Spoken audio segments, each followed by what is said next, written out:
oyentes de Radio Sefarad, bienvenidos nuevamente a la geografía del Yiddish, como siempre de la mano de Varda Fishbein. ¿Qué tal, Varda? Hola Jorge, hola a los oyentes de Radio Sefarad.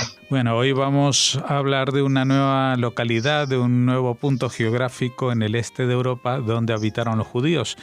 Una ciudad o pueblo, no sé, que me hablarás de Mir. De Mir, ya ves que este es un nombre muy fácil de pronunciar y en todos los idiomas es igual, Mir. Mir es un pueblecito situado a orillas del río Miranka, justamente a unos 85 kilómetros al suroeste de Minsk. Al igual que otros pueblecitos que hemos visitado, la localidad y sus alrededores fueron propiedad de la familia Radziwiłł hasta 1813. Desde ese año hasta el final de la Primera Guerra Mundial, en 1918, formó parte del Imperio Ruso. En el periodo de entreguerras pasó a pertenecer a Polonia y al inicio de la Segunda Guerra Mundial fue anexada a la Unión Soviética y desde la caída de esta hasta la actualidad es parte de Bielorrusia. Los judíos se establecieron en Mir en el inicio del siglo XVII.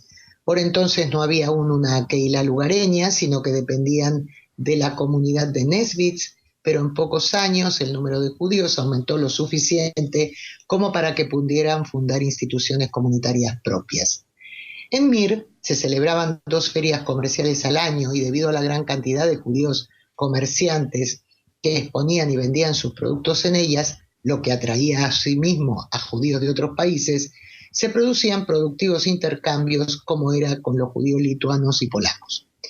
Eso llevó a que Mir se convirtiera en un punto central del comercio de pieles, lo que a su vez conectó a los nativos con Leipzig, ya que esta actividad era predominantemente judía en esa ciudad.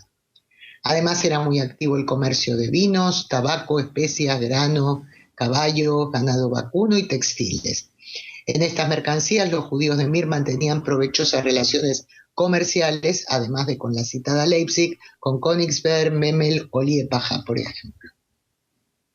En las primeras décadas de la 18ª centuria, la población judía de Mir creció, lo que sabemos por su contribución impositiva, que desde los 45 zloty en 1673 pasó a ser de 1.350 zloty en el año 1720. Pero en la segunda mitad del mismo siglo la situación fue a peor.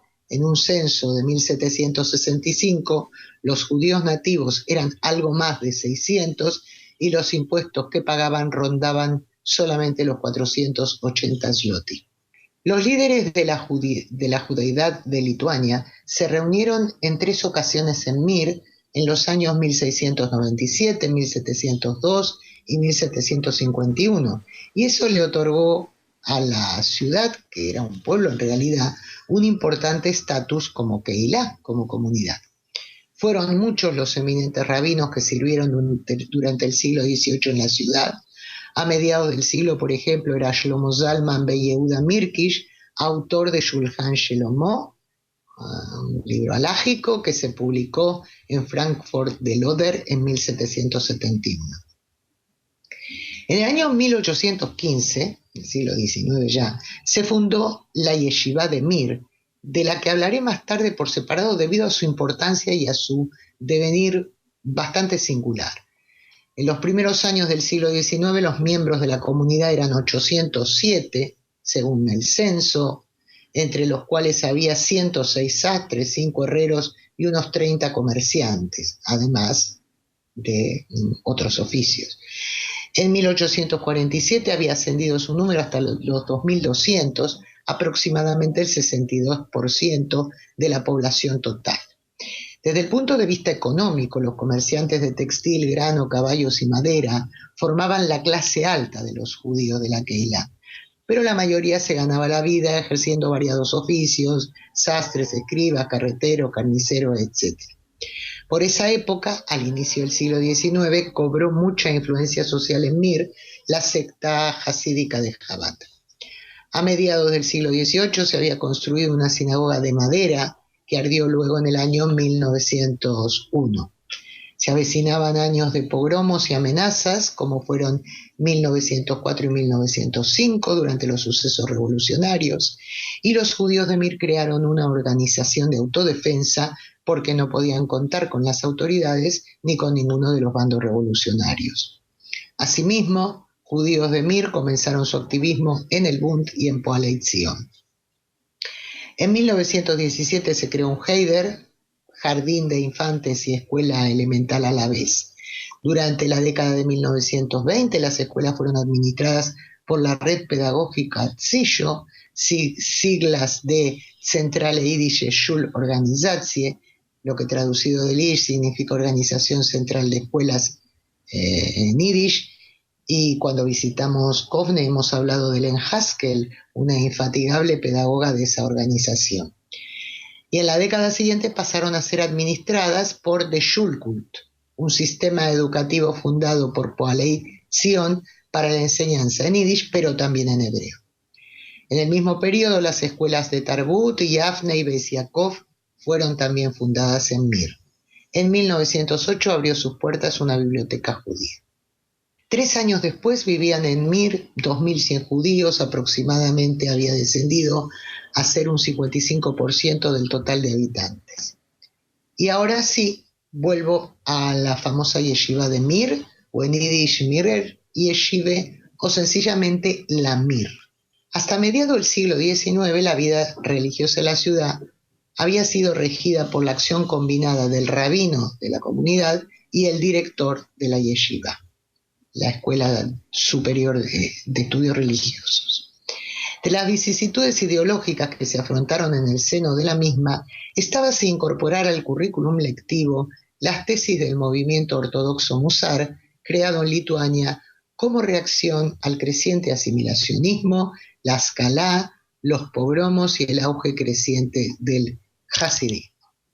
Musar es una palabra bíblica que aparece en el libro de Proverbios y predica un comportamiento moral y ético con el fin de disciplinarse a través del esfuerzo para que cada ser humano consiga desarrollarse espiritualmente.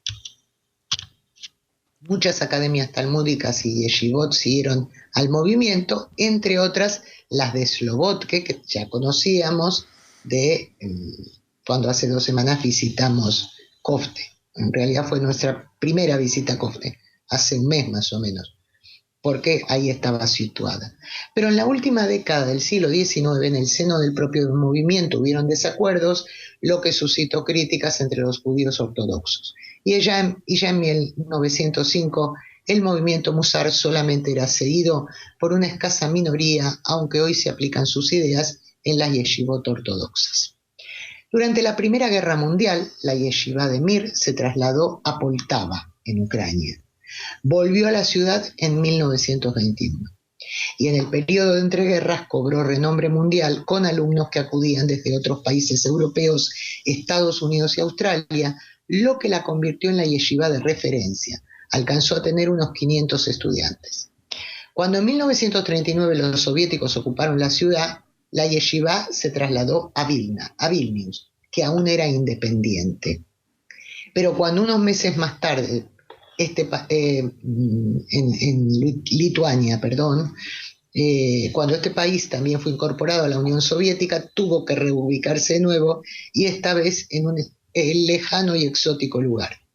Pidieron ayuda al cónsul japonés en Lituania, del que ya hemos hablado en Geografía del Yiddish, que otorgó visado a la mayoría de los estudiantes, y en marzo de 1941 la yeshiva abrió sus puertas en Kobe, en Japón.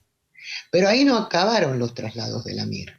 Los judíos finalmente fueron expulsados de Japón y la yeshiva fue reinstalada en Shanghái, en la sinagoga Beit Aharon, construida en 1920, aunque China estaba bajo ocupación japonesa.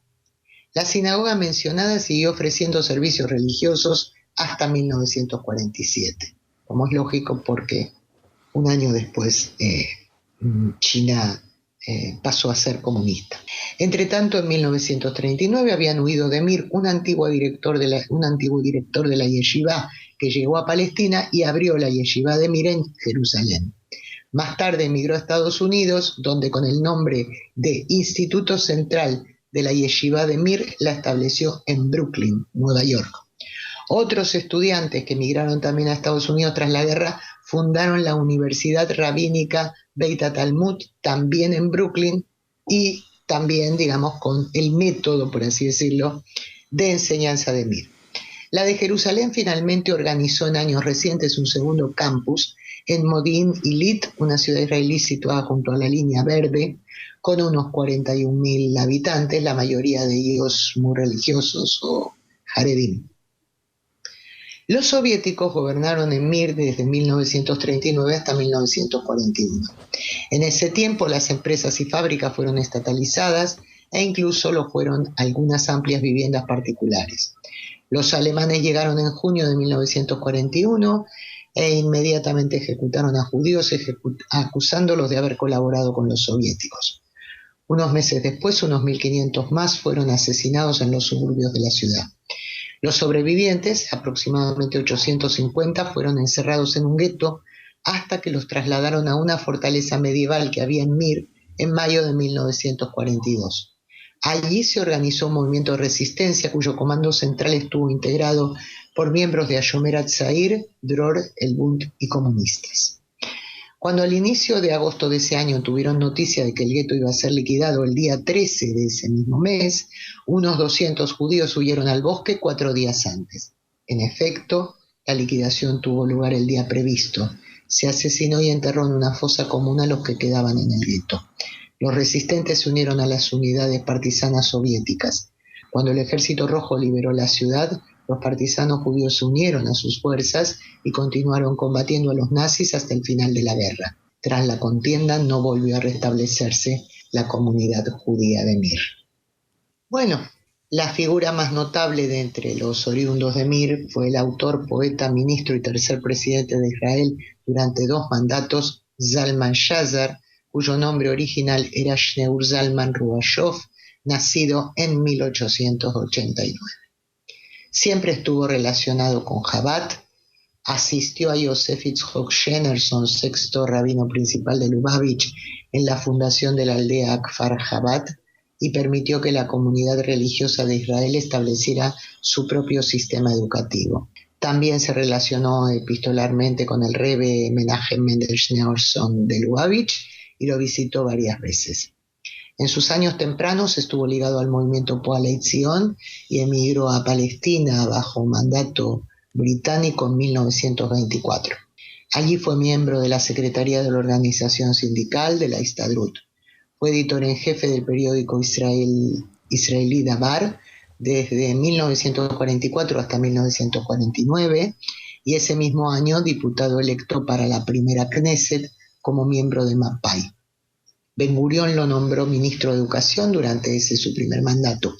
En el segundo mandato de Ben-Gurión ya no formó parte del gabinete, pero mantuvo su escaño en la Knesset en las elecciones de 1951 y 1955, al que renunció en 1956 y desde ese año hasta 1960 fue presidente interino del Ejecutivo de Jerusalén de la Agencia Judía.